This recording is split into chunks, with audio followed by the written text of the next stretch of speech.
میرے لیے تو وارنٹ جاری ہو جائیں گے. آپ سمجھے ذرا اس بات. من قال ھذا فہو ابن فائلہ, جو یہ بات کہے وہ طوائف کی اولاد ہے. تو میں کہہ رہا ہوں نا, رافضیوں کے لیے تو کوئی پریشانی, لیکن جو خود کو بھائی امام عبد الرحمن بن ابراہیم رحمۃ اللہ علیہ اہل سنت تو سارے ان کو تسلیم کرنے والے, تو جو چوچو اپنے اوپر اہل سنت کا لیبل لگاتا ہے وہ سمجھے کہ جب وہ کہے گا کہ فیۃ الباغیہ سے مراد کون ہے, اہل شام, وہ کہے گا تو کیا ہوگا, فہو ابن فائلہ. میں نہیں کہہ رہا, میں نے نہیں کہا بھائی, مجھے کوئی خدا نہ خواستہ کوئی بات نہ کہہ دینا. ایک بات بتا رہا ہوں, تو یہ ایک مختصر سا میں نے آپ کے سامنے بات رکھی ہے. عمار رضی اللہ عنہ کو شہید کرنے والے وہ باغی جو سیدنا علی رضی اللہ عنہ کے لشکر میں ان کے ساتھ بصرہ بھی پہنچ گئے تھے اور صفین بھی پہنچ گئے تھے. ٹھیک ہے, اچھا پھر یہاں ایک اور نقطہ سمجھیں. عمار رضی اللہ عنہ کو باغی گروہ شہید کرے گا, یہ حدیث تمام اہل اسلام کو اسی وقت فوراً کے فوراً سیدنا علی بن ابی طالب رضی اللہ عنہ کے قریب لانے کے لیے معاون و مددگار ثابت نہیں ہوتی. بھائی میرے پیارے, یہ سیدنا معاویہ کو چھوڑ کے سب لوگ, سیدنا عائشہ کو چھوڑ کے سب لوگ سیدنا علی کی طرف آ جاتے. بلکہ سنو نا, یہ زبیر بن عوام وغیرہ یہ جتنے صحابہ ہیں یہ بھی سب آتے ہیں نا سیدنا علی کی طرف. بھائی اگر مثال کے طور پہ سیدنا علی رضی اللہ تعالیٰ عنہ کہ یہ باغی تھے اور عمار سیدنا علی کے ساتھ تھے اور عمار بھی نے باغی جانتے تھے, تو نہ عمار کبھی ان کو یہ حدیثیں سناتے ہیں نہ علی سناتے ہیں. کوئی بھی انہیں یاد نہیں دلاتا کہ بھائی عمار کے خلاف کھڑا ہونے والا, یعنی کہ جو سیدنا باغی قتل کریں گے, تو اگر عمار سے لڑے تم باغی ہو گئے, تم عمار. بات آ رہی ہے سمجھ میں؟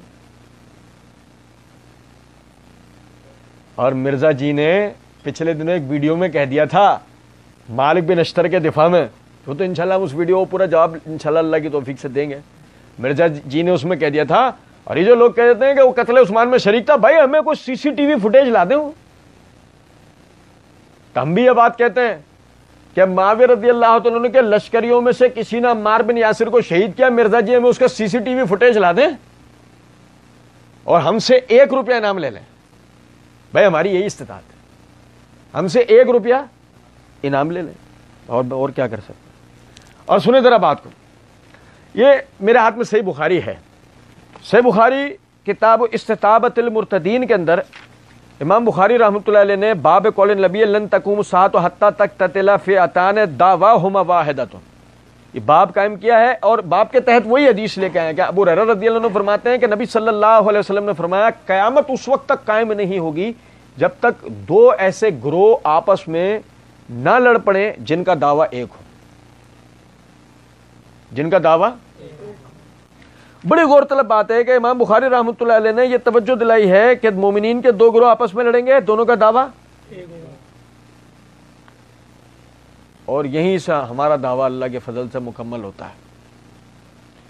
علی اور معاویہ ایک پیج پر اور باغی ایک پیج پر تھے, کیونکہ اگر خود ہم بھائی پڑھ ہی رہے ہیں کہ نبی صلی اللہ علیہ اللہ رب العزت نے قرآن پاک کے اندر فرمایا کہ مومنین کے 2 گروہ جب آپس میں لڑ پڑے تو ان کے درمیان صلح کراؤ, پھر اگر ان میں سے ایک اس صلح کی مخالفت کرے تب باغی گروہ کے خلاف لڑو. اللہ صلح کرنے کا نہیں کہہ رہا, کیا کہہ رہا ہے, لڑو. سیدنا علی معاویہ رضی اللہ عنہ کے خلاف نہیں لڑے, اس کا مطلب وہ انہیں باغی نہیں سمجھتے تھے. نبی صلی اللہ علیہ وسلم نے بھی یہ بات کہی. صحابہ کرام کا ایک جم غفیر معاویہ رضی اللہ عنہ کے ساتھ تھا, جس کا مطلب کوئی بھی ان کو یعنی اس طریقے سے باغی گروہ نہیں سمجھتا تھا. اور پھر اگر مثالی طور پہ کوئی کہے نہیں یہ آپ اس میں حدیث میں تو یہ کہ 2 گروہ لڑیں گے, آپ اس میں یہ مراد کہاں سے نکال کے لائے؟ یہ میرے ہاتھ میں فتح الباری ہے. فتح الباری کے اندر جلد نمبر 13 کا صفحہ نمبر 269 ہے. حافظ ابن حجر رحمۃ اللہ علیہ کہتے ہیں والمراد بالفئتین جماعت علی و جماعت معاویہ, کہ یہاں 2 گروہوں سے مراد علی کا گروہ اور معاویہ کا گروہ ہے. والمراد بالدعوہ, اور وہ جو ایک دعوے کی بحث ہے, والمراد بالدعوۃ الاسلام علی الراجح, اور راجح قول یہ ہے کہ مراد دعوی اسلام ہے, کیونکہ وہ گروہ جب خلافت کے منعقد کی بات کرتا ہے تو وہ بھی اسلام کی بات کرتا ہے, اور یہ گروہ جب قصاص کے کھڑا کرنے کی بات کرتا ہے تو وہ بھی اسلام کی بات کرتا ہے. والقیلا المراد اعتقاد کل منہما انہ علی الحق, اور یہ بھی کہا گیا ہے کہ اس سے مراد یہ ہے کہ دونوں میں سے ہر کوئی یہ سمجھتا تھا کہ وہ حق پر ہے.